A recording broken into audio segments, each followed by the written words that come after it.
હું દર્શના છું અને આજે હું તમને બતાડીશ કસ્ટર્ડ કોફી પુડિંગ, જે મારું સૌથી ફેવરેટ ડેઝર્ટ છે અને હું એવરી વીક બનાવતી જ હોઉં છું. મને પોતાને બહુ જ ભાવે છે, એટલે તો મને થયું કે આજે હું તમને પણ બતાડી દઉં. તેની માટે તમે ઇન્ગ્રીડિયન્ટ્સ જોઈ લો. સૌથી પહેલાં જોશે આવા બ્રેડ ક્રમ્સ 2 મોટા કપ, પછી જોશે કોફી પાવડર 2 મોટી ચમચી, શુગર જોશે 3 ચમચી, કસ્ટર્ડ પાવડર 4 ટેબલસ્પૂન, કારણ કે કસ્ટર્ડ બનાવવાનું છે થોડું થીક કરવાનું છે એટલે.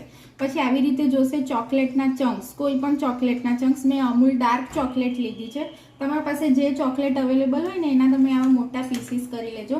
પછી આ હાઇડ એન્ડ સીક બિસ્કિટ છે, જેને મેં રફલી ચોપ કરી લીધું છે. તમે આમાં ઓરિયો બિસ્કિટ પણ લઈ શકો. અને આવા 2 મોટા કપ દૂધ છે, જે મેં અહીંયા બોઇલ કરવા મૂકી દીધું છે. અચ્છા, હવે જો દૂધ બોઇલ થઈ ગયું છે. આ દૂધ છે ને આવી રીતે બોઇલ થઈ ગયું છે. મેં આમાં 3 ટેબલસ્પૂન શુગર એડ કરી દીધી હતી અને દૂધ ગળું કરી લીધું છે. હવે હું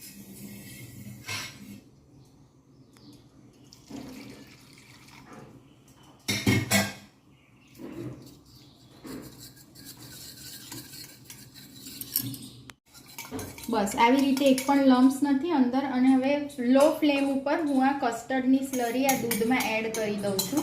અને હવે આપણે આ દૂધને હલાવશું અને એકદમ થીક કરી દઈશું. તમે જુઓ, અત્યારે જ થીક થઈ ગયું છે.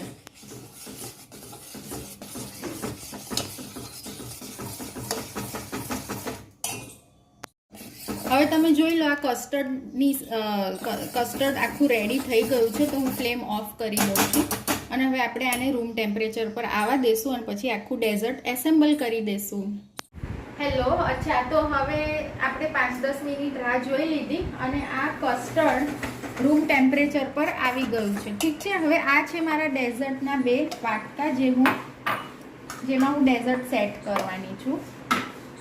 તો સૌથી પહેલાં એની માટે આપણે આ જે હાઇડ એન્ડ સીક બિસ્કિટને મેં રફલી ચોપ કર્યું છે ને, એનું થોડું ઓર આવી રીતે ક્રશ કરી દઉં. હવે સૌથી પહેલો લેયર બંને વાટકામાં હાઇડ એન્ડ સીક બિસ્કિટનો સેટ કરવાનો નીચે.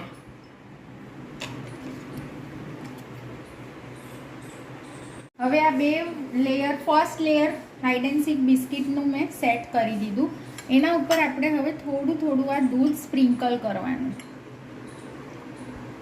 થઈ ગયું દૂધ સ્પ્રિંકલ. પછી લેવાનું છે આ એક લેયર, સેકન્ડ લેયર છે બ્રેડ ક્રમ્સનો, જે થોડો વધારે આપણે લેવાનો છે અને એને પ્રોપરલી પ્રેસ કરી દેવાનું.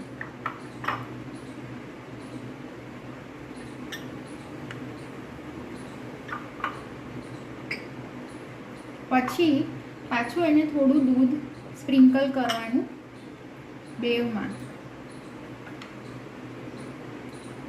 આ મારું બહુ જ ફેવરેટ ડેઝર્ટ છે. હવે આમાં કોફી પાવડર સ્પ્રિંકલ કરવાનો, બરાબર સ્પ્રિંકલ કરવાનો પ્રોપરલી. પછી આમાં ચોકલેટ્સ, જે મારી સૌથી ફેવરેટ છે, એનું એક લેયર કરવાનું. આ ડેઝર્ટ ખાધા પછી બહુ જ મસ્ત લાગે છે. થઈ ગયું. હવે આમાં કસ્ટર્ડનું પ્રોપરલી એક બીજું લેયર એની ઉપર સેટ કરવાનું. હવે આ કસ્ટર્ડનું મેં આવી રીતે એક લેયર સેટ કરી દીધું છે, સ્પ્રેડ કર્યું. એના ઉપર હવે જે લાસ્ટ લેયર છે ને બ્રેડ ક્રમ્સના, એ થોડા પતલું લેયર સેટ કરવાનું છે. અને એના ઉપર પાછી કોફી સ્પ્રિંકલ કરવાની. પછી આ ચોકલેટ્સના પીસીસ. થઈ ગયું.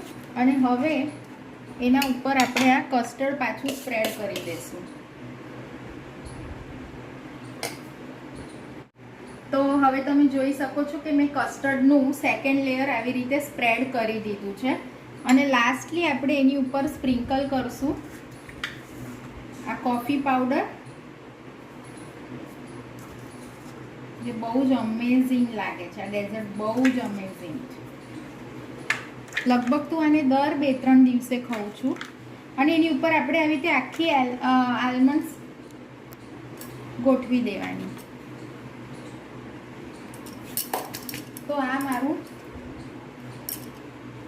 તો હવે આ મારું ડેઝર્ટ સેટ થઈ ગયું છે, કોફી કસ્ટર્ડ પુડિંગ. તમે જોઈ શકો છો કેટલું ફાઇનલી બધું જ લેયર્સ અંદર અરેન્જ થયા છે. હવે આપણે આને ફ્રીઝમાં 8 કલાક માટે સેટ કરશું. એ પહેલાં હું થોડું ટેસ્ટ કરી લઉં.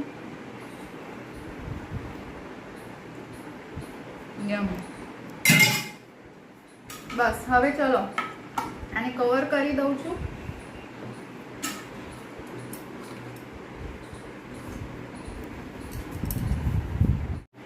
તો આ યમ ડેઝર્ટ હવે ફ્રીઝમાં 8 કલાક માટે સેટ કરીશ અને હું એને આજે રાતના એન્જોય કરીશ.